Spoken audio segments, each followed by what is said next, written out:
प्रिय विद्यार्थियों, online class में आपका पुनः स्वागत है। ये क्लास आपकी बीएससी फर्स्ट ईयर फिजिक्स का पेपर फर्स्ट मैकेनिक्स का लेक्चर नंबर 47। चलिए वीडियो स्टार्ट करते हैं। तो इसमें हम पढ़ रहे थे आपका समानीत द्रव्यमान। ठीक है, समानीत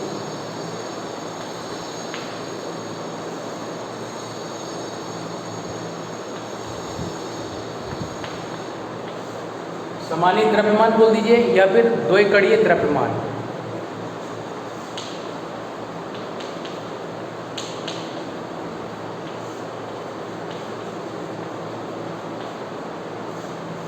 द्वैकड़ीय द्रव्यमान, तो इसको हमने सॉल्व किया था, डायग्राम वगैरह सारा कंप्लीट कर लिया था और सॉल्व करते हुए एक इक्वेशन हमको मिला था। वो इक्वेशन क्या है जरा देखिए।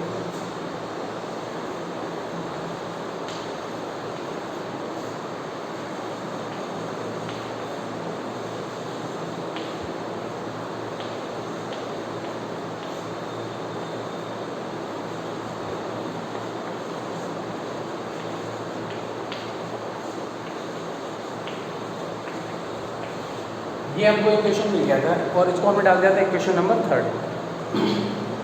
सदिश नियम लगाया था, जो डायग्राम था हमारे पास उसमें हमने वेक्टर रूल लगाया था सदिश नियम, और सदिश नियम के बाद जो है उसमें टी के रेस्पेक्ट में दो बार हमने क्या कर दिया, उसका डिफरेंशियल कर दिया था, और डिफरेंशियल करने के बाद हमको ये मिला था। ठीक है, अब इसमें हम न्यूटन की गति का नियम यूज़ करेंगे।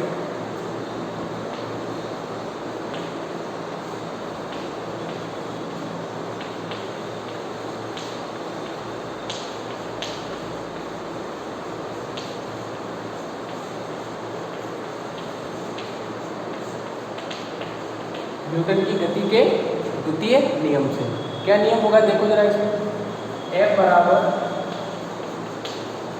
ma, ठीक है, इसको ऐसे लिख सकते हैं F बराबर m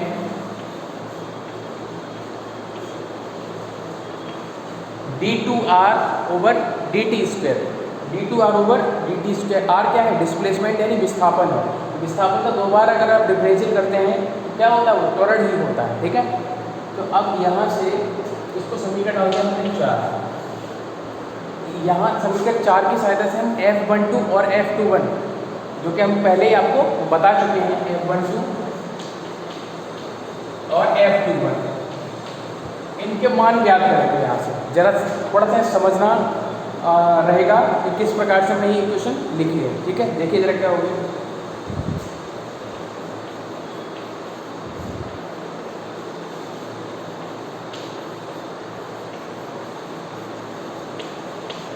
समीकरण 4 की सहायता से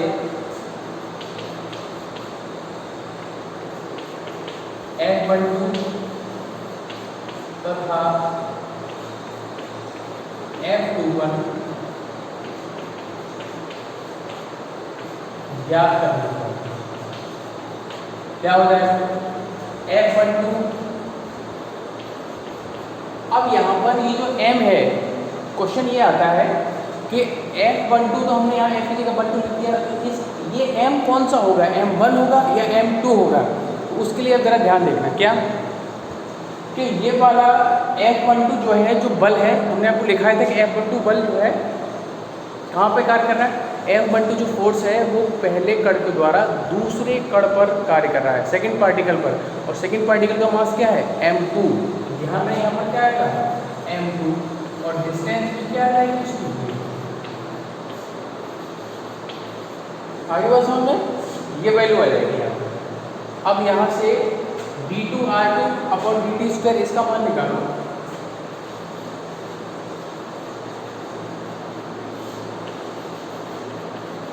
क्या जाएगा?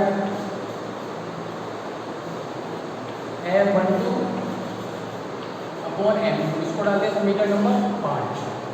ठीक है, अब ऐसे ही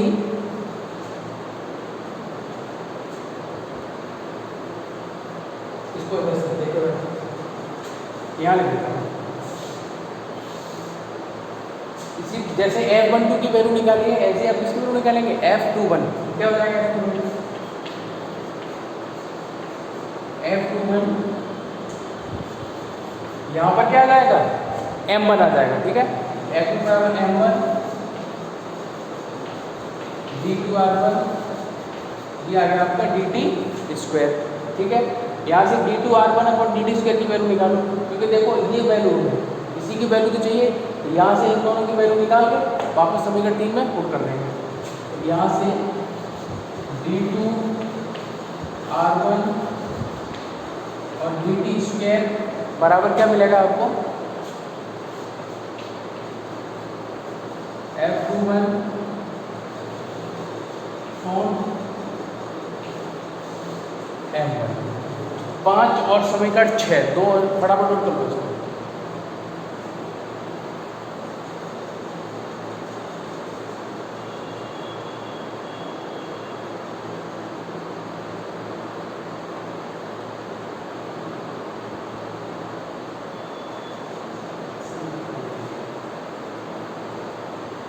ठीक है, कर लिया ना। अब जरा देखिए यहाँ पर क्या करना है कि जो समीकरण 5 और समीकरण जो 6 है, 5 में किसका d2r2 upon dt square, equation 6 में क्या है d2r1 अपॉन dt स्क्वायर, ये दोनों वैल्यू हम समीकरण 3 में इक्वेशन 3 में पुट करेंगे। ठीक है,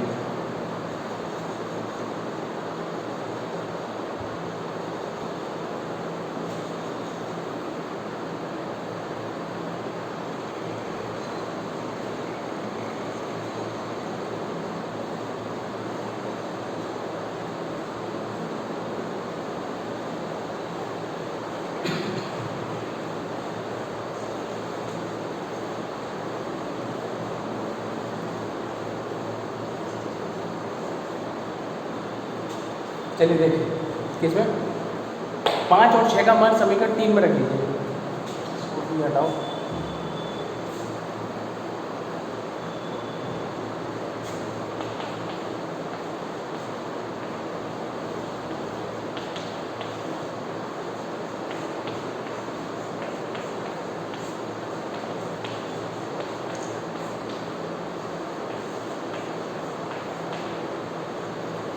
किसमें रखेंगे, समीकरण 3 में।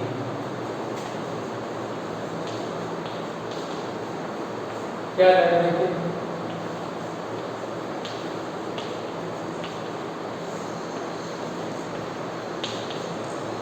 पहले इसकी वैल्यू रख देंगे,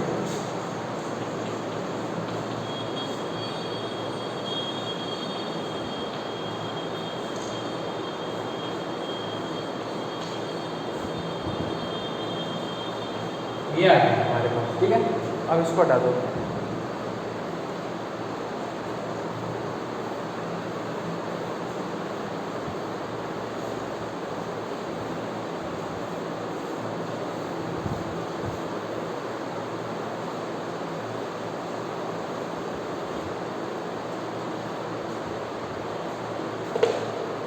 अब देखो आपको एक समीकरण, मैंने आपको एक इक्वेशन पहले आपको बताया था, क्या समीकरण था वो,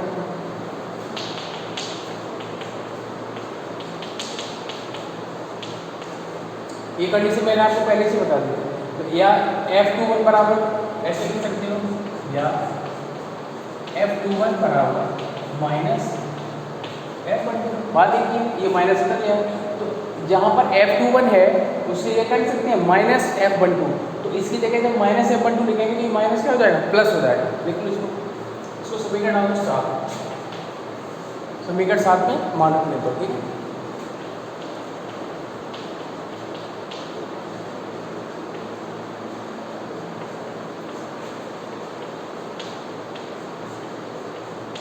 समीकरण 7 में मान रखिए, क्या आ जाएगा,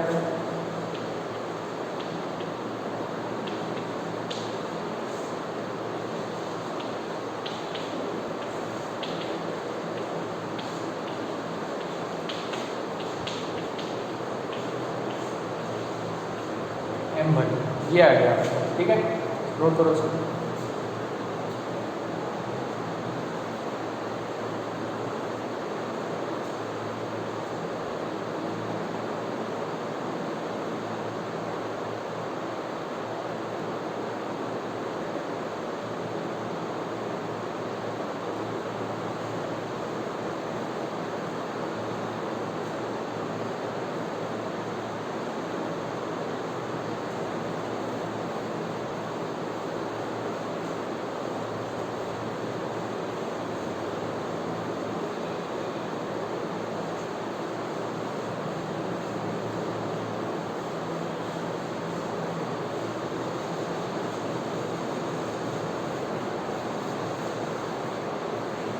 ठीक है, देखो यहाँ से F12 और F12 दोनों क्या आ जाएंगे कॉमन, क्योंकि दोनों जगह क्या है F12 हो गया, कॉमन ले लीजिए यहाँ से।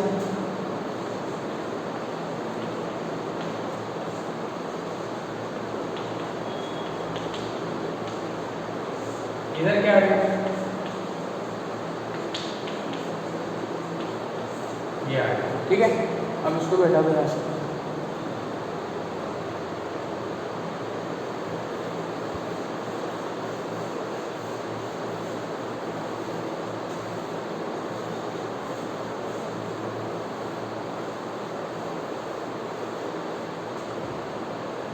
एलसीएम ले लीजिए, इसको सॉल्व करेंगे।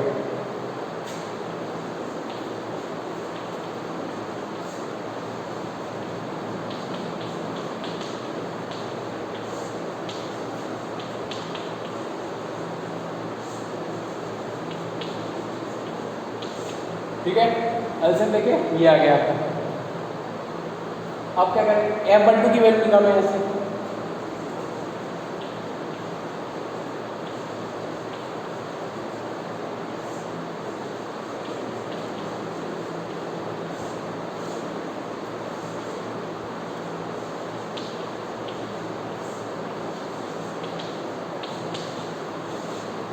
जरा देखिए, ये न्यूटन का जो सेकंड लॉ है, गति का नियम है, उसी इक्वेशन के इक्विवेलेंट है ये।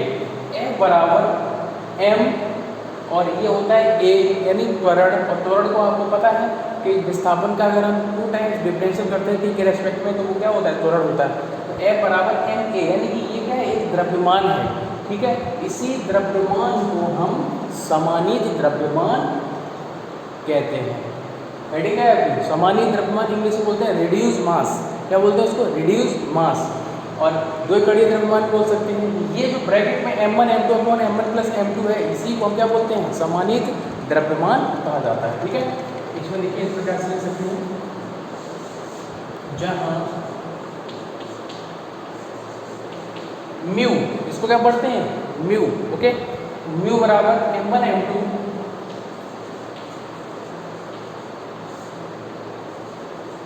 m1 प्लस m2, ये है। ठीक है, तो ये क्या आ जाएगा, जहां म्यू बराबर, जिसे निकाय का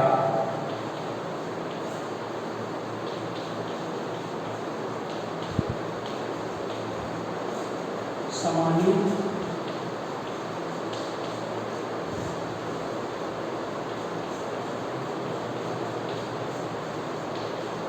जहाँ निकाय का समानीत द्रव्यमान कहा जाता है।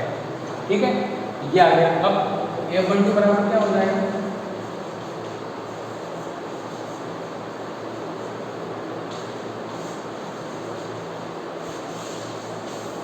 हमें इससे, ये हमारा मेन चीज़ है, म्यू बराबर m1 m2 upon m1 plus m2। इसको आप याद रखेंगे कि समानीत द्रव्यमान का रिड्यूस्ड मास का फॉर्मूला क्या होता है, mu m1 m2 upon m1 plus m2। Clear, so note करो बराबर।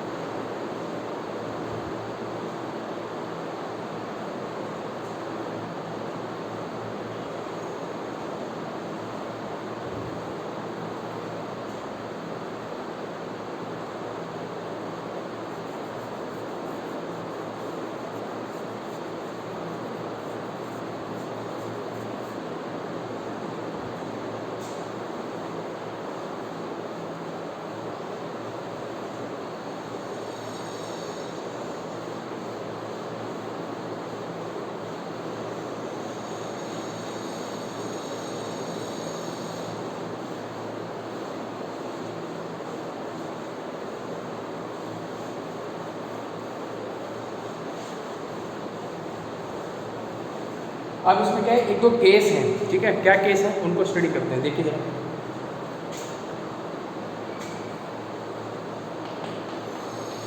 केस फर्स्ट क्या है, केस जब दोनों कणों के जो द्रव्यमान हैं उनमें डिफरेंस हो। मतलब देखिए, जब दो पार्टिकल्स थे ना, 2 particles having mass m1 and m2, दोनों कणों के द्रव्यमान क्या थे m1 और m2। उसके आधार पर ये जब m1 is more less than m2, जब m1 का मान m2 से क्या हो मोर लेस देन यानी बहुत कैसा हो कम हो, ठीक है, ये आ गया। तब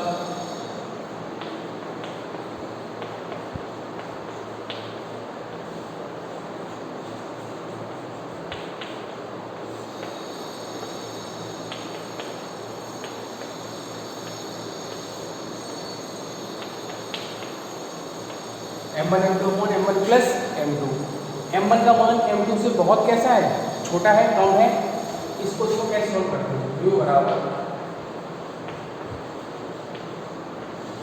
m2 कॉमन ले लो यहाँ से,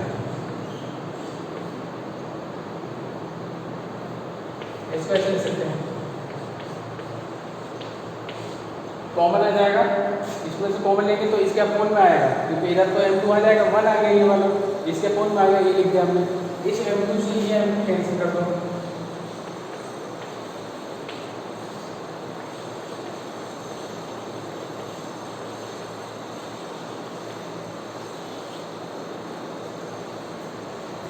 ये गए, ठीक है।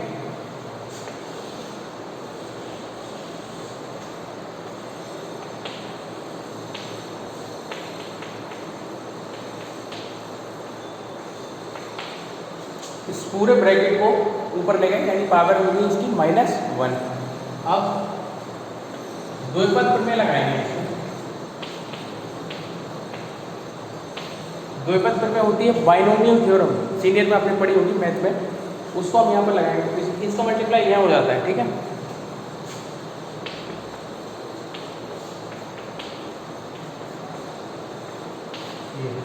जो पावर होती है उसका मल्टीप्लाई यहाँ पर होता है द्विपद प्रमेय। देखो मैं आपको अपने से एक फॉर्मूला आपने पढ़ा होगा, क्या फॉर्मूला रहता है देखिए, 1 + x की पावर n, इसको एक्सपेंस किया जाता है, इसका प्रसार होता है, क्या प्रसार होता है इसका 1 + nx प्लस डॉट डॉट आगे चलता है n(n-1) x² 2, ठीक है, इस टाइप से चलता रहता है। तो अब हमें केवल एक स्टेप तक इसको एक्सपेंस किया 1 + nx वाला, तो 1 प्लस ऊपर -1 है n की जगह तो मल्टीप्लाई हो जाएगा, तो प्लस क्या कर देगा ऐसे माइनस, ठीक है, ये आ गया आपका।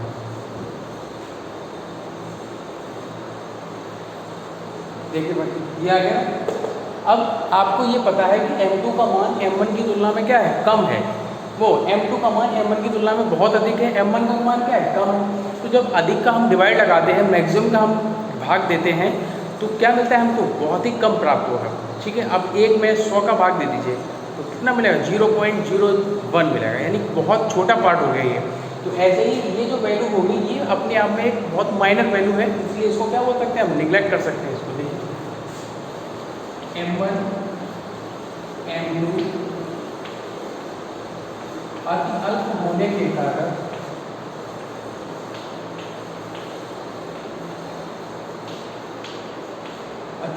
के कारण नगण्य माना जा सकता है,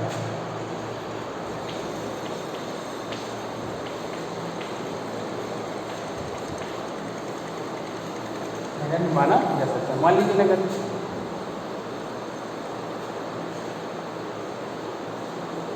तो कई लिया होगा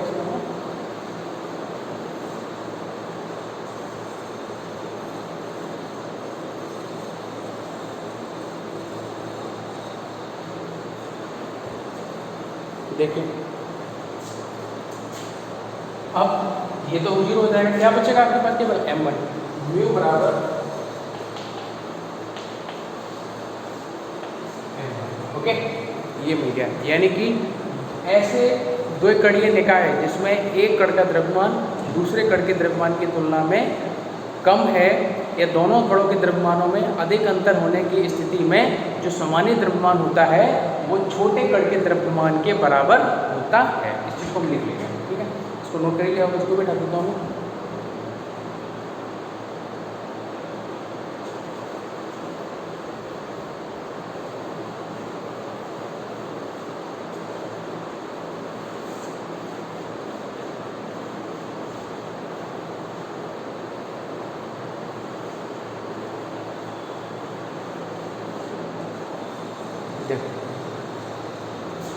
v बराबर m बनेगा। ठीक है, चलो देखो, अर्थात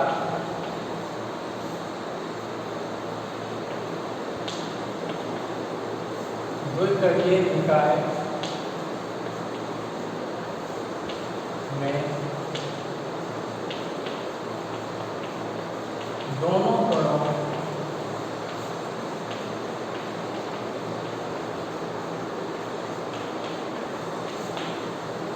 दोनों कणों के द्रव्यमानों में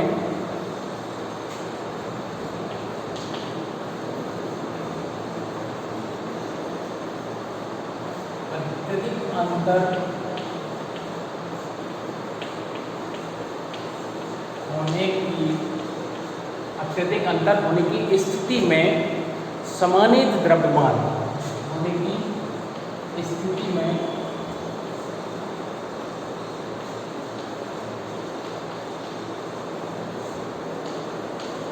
निकाय का समानित द्रव्यमान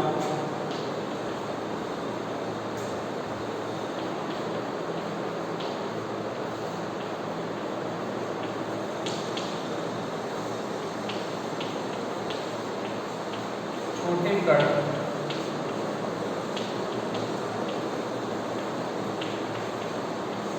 के द्रव्यमान के बराबर होता है।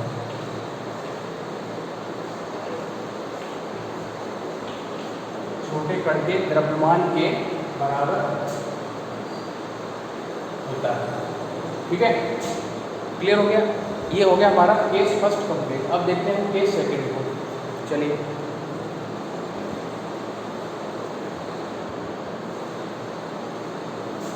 नोट कर लीजिए इसको।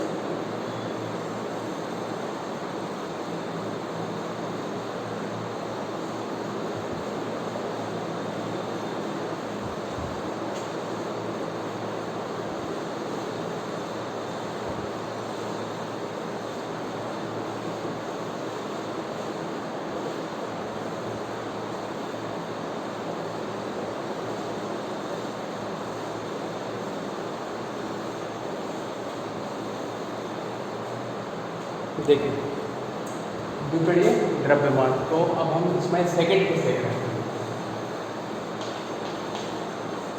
ये केस सिंपल है। जब m1 बराबर m2,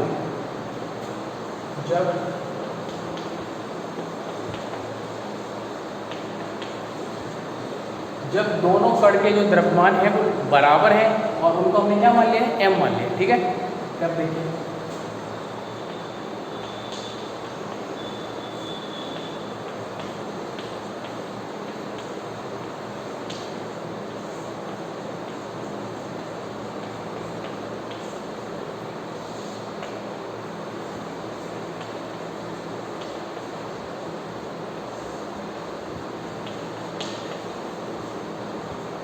ये आ गया m1 m2 upon m1 plus m2। m1 और m2 दोनों की वैल्यू क्या है, m रख दीजिए।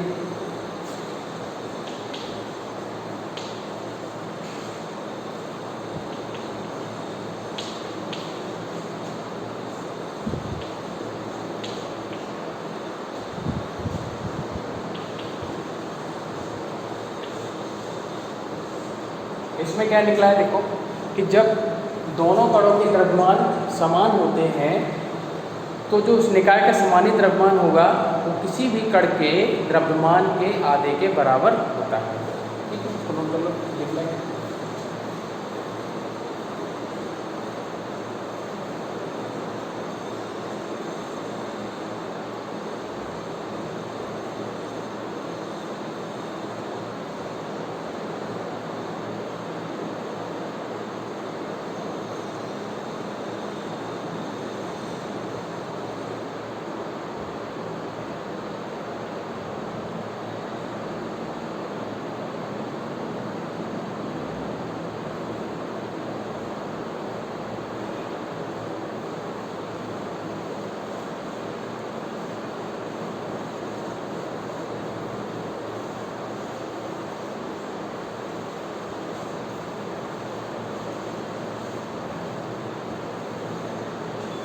लिख दीजिए, क्या लिखेंगे,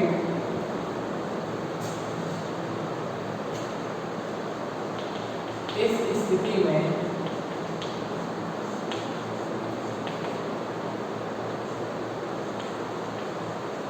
निकाय का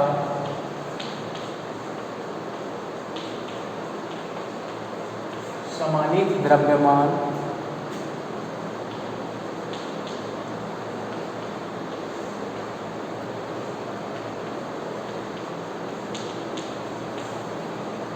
किसी भी कण के द्रव्यमान के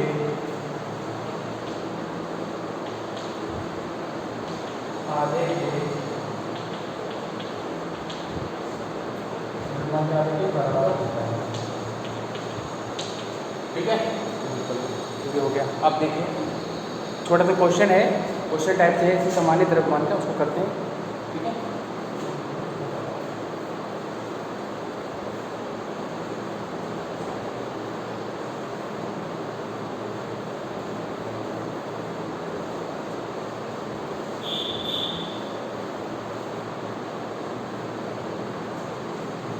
देखिए हाइड्रोजन परमाणु का समानीत द्रव्यमान, ये हेडिंग है आपकी। ठीक है, थोड़ी सी है, करते हैं इसको। हाइड्रोजन परमाणु का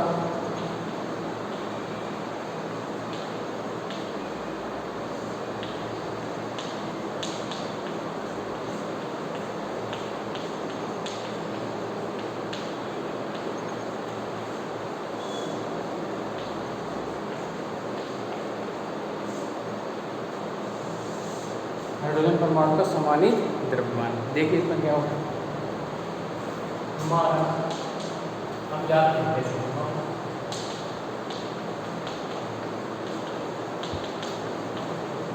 क्या जानते हो आप कि हाइड्रोजन परमाणु की अगर हम बात करें, थोड़ा केमिस्ट्री की बात करते हैं, तो हाइड्रोजन परमाणु में एक तो इलेक्ट्रॉन होता है जो कि उस न्यूक्लियस के चारों ओर रिवॉल्व रहता है, गति करता है। ठीक है, और सर्कुलर मोशन में रहता है। और एक प्रोटॉन होता है जो न्यूक्लियस में रहता है। ठीक है, तो एक प्रोटॉन हुआ और एक इलेक्ट्रॉन, तो ये भी हाइड्रोजन भी क्या हो गया, एक प्रकार से दो कणीय निकाय हो गया। ठीक है, 2 पार्टिकल्स एटम हो गया या 2 पार्टिकल सिस्टम हो गया उसमें।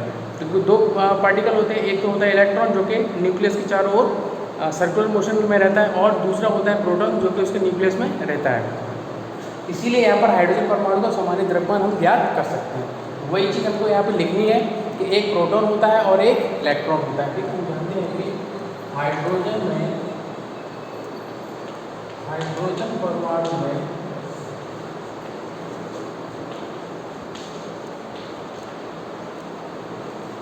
एक इलेक्ट्रॉन तथा एक प्रोटॉन उपस्थित रहता है।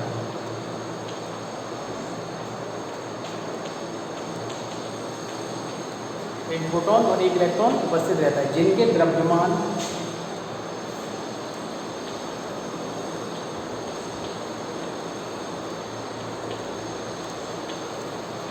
mp व me, इलेक्ट्रॉन का होगा mp, पहले mp लिखो, क्योंकि यहाँ पर पहले इलेक्ट्रॉन लिखते ना, तो यहाँ पर mp लिखना पड़ेगा। mp से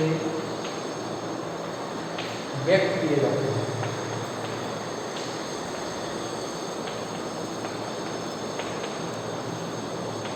mp बराबर क्या होता है, इलेक्ट्रॉन का द्रव्यमान वो प्रोटॉन का।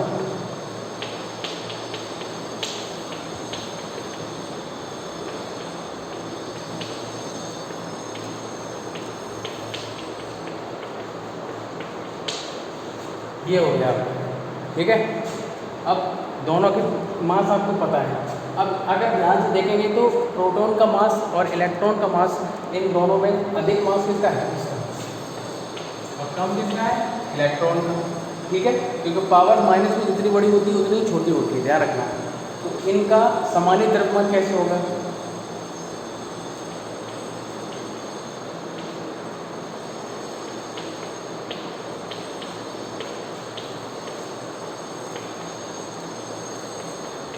परमाणु के समानीत द्रव्यमान के लिए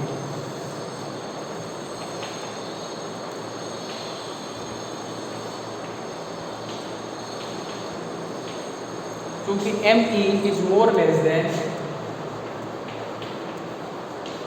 Nb। कौन सा केस लग गया, इसमें पहला वाला केस लग गया।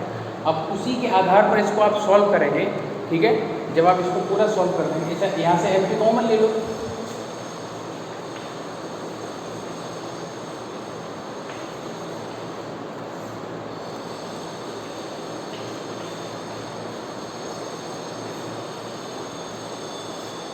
ये आ गया, ठीक है, नोट कर लो इसको। अब इसको इससे ये m से m क्या हो गया, कैंसिल हो गया। इसको जब ऊपर ले जाएंगे तो वही से 2 बराबर में लगेगी, और ये वाली जो स्टेप है 1 plus M E upon M P, ये माइनस टू की कैंसिल हो जाएगी, केवल क्या बचेगा, म्यू बराबर एम ई बचेगा, ठीक है, केवल कितना बचेगा, म्यू बराबर एम ई। तो हाइड्रोजन परमाणु का जो समानीय द्रव्यमान होता है किसके बराबर होता है, वो इलेक्ट्रॉन के द्रव्यमान के बराबर होता है। ये आपको लिखना रहेगा, ठीक है, ओके, मिलते हैं नेक्स्ट वीडियो में, ओके।